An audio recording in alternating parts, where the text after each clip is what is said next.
This is video 116, Empire Total War, United Provinces. We're in the Indian Ocean. We're fighting this on hard, the campaign and the battles as well, and this battle is on hard, like I say. To see the whole fleet, the Maratha fleet that we're going against, you really do need to look at the previous video. You see those back three ships there? They're dhows, they're merchant ships. Looks like he's holding those back because he knows they can just get completely blown out of the water.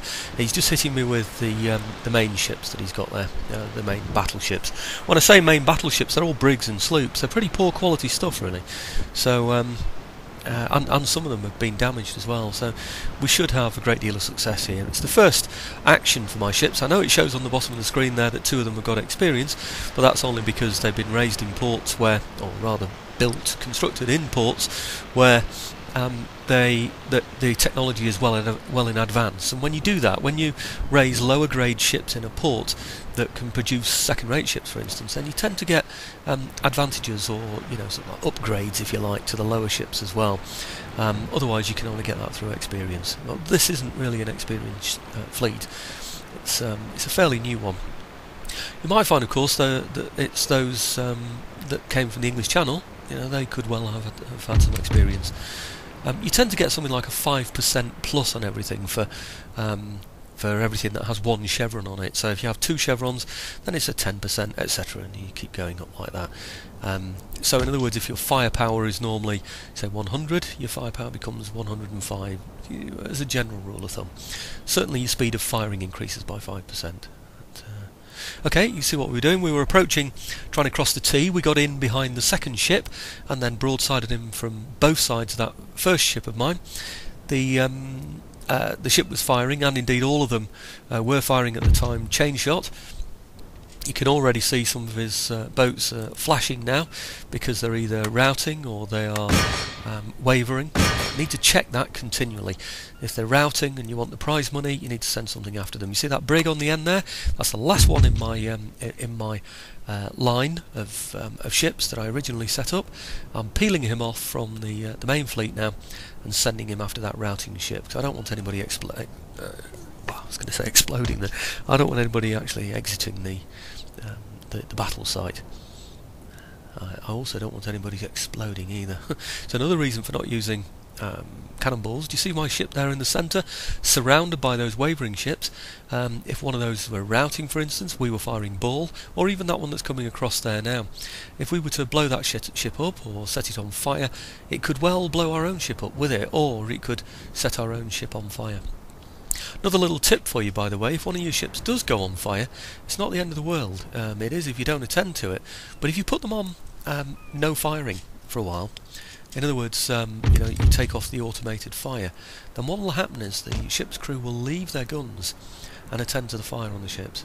So it's always worth checking that. There is a little marker that comes up at the top of the flag to let you know if something is wrong, but it's so very, very difficult to see, so you just need to be continually checking on that one. There we go, chasing after that one there. The idea is, of course, to demast the whole of his fleet. That's why we're firing chain shot.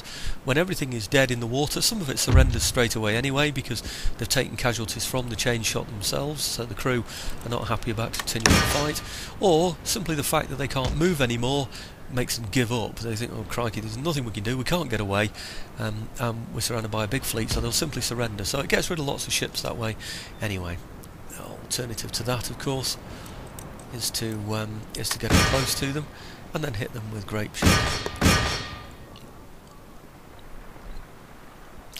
See, that ship that we chased after is already surrendered with the look of it, so we might have to go somewhere else, take something else. See, it looks like about half his fleet is surrendered, so what we could do now really is just board the rest of his fleet, because all our ships are big enough, they've got crews that are sizable enough to be able to defeat their crews in close combat. Not only that, we can fire grape shot as we go in as well, reducing the number of their crews, and also perhaps affecting their morale before we even board. There's my nice big ships going through all these tiny little things.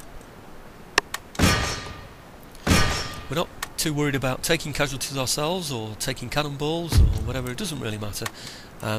What we want to do is catch this fleet. The intention is, we're in the Indian Ocean, remember, we've just taken Mysore. This is the fleet that brought the army over from the southern parts of Europe, and what we want to do is to get a bit of prize money to add to our war chest, because we're now going to engage on a campaign against India. We've taken Mysore, as you know. Well, what's going to happen, of course, is the Marathas are going to try and attack us there. It's nice to have a nice big fleet, but to be honest, the Marathas don't have great quality ships, and I've looked around the Indian coastline. There doesn't seem to be any great port. There don't seem to be any great ports in there, so I can't see where he's going to be producing any particularly good ships either. So he doesn't seem to have any, from what I can see, and he doesn't seem to have the ability to build any either. So I'm hoping we won't take a great deal of damage from these small ships. I'm hoping that when we come to replenish our own ships, then it's not going to cost us too much. I've talked through all of these battles before. You know, the arcs of fire, they give you an idea roughly as to the strength of the fire. So the closer you are to the ship itself, you see those sort of rangefinder areas. You see how they get sort of less and less as the distance goes. You know, close up they're much stronger.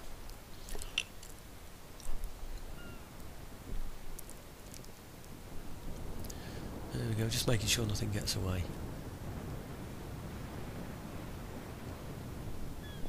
Hopefully anything that does try to get away will now have suffered so much damage to the masts anyway that they won't be able to get very far very quickly.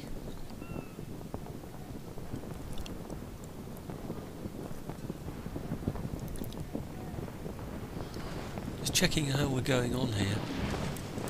There was a time, I haven't noticed it recently, where if you send a big ship against a small ship, because the big ship is so tall, the men jump from the sides of their own ship and fall to their deaths on the other side, because the other ship is so small.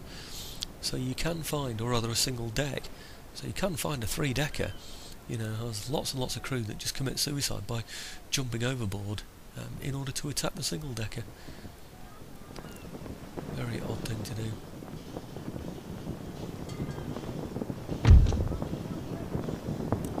This is the one you have to watch, you see? Right.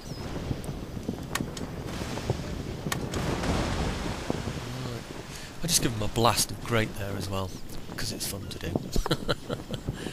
Sometimes I find when they're on automatic fire and you've asked them to board, they don't fire. Like, well, why not?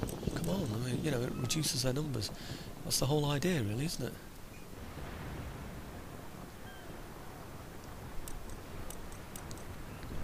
Somebody said recently they'd like to see me do the campaign as pirates. What a marvellous idea. I've never considered modding this game because there are some glitches with it, and I wouldn't want to mess around with it anymore.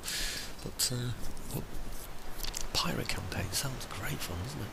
You don't get a great number of troops, but you could build up a great trading empire, couldn't you, as well, of pirates? Well, that's if somebody would trade from you, of course. Destroy every nation's fleet, and then take over all the trading. Mind you, I don't even know if pirates get trading ships. I could always steal them, couldn't I? But trading ports, I have to think about that. I'm not even sure if they'd have a capital city. And if they have a capital city, would they have a trading port? Anyway, food for thought, isn't it? Maybe it's. I've already done the Warpath campaign. I've done every other nation, I believe. I don't think I don't go on the Spanish. No, I don't think I did the French. This is internally. This is on the ship now. Just clicking the insert button to go inside the ship. They seem to be hanging around doing very little, don't they? Though?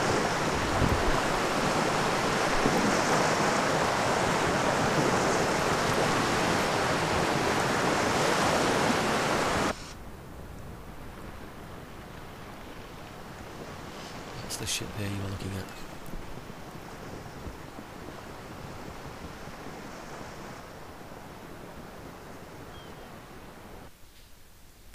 Okay, and there's the victory.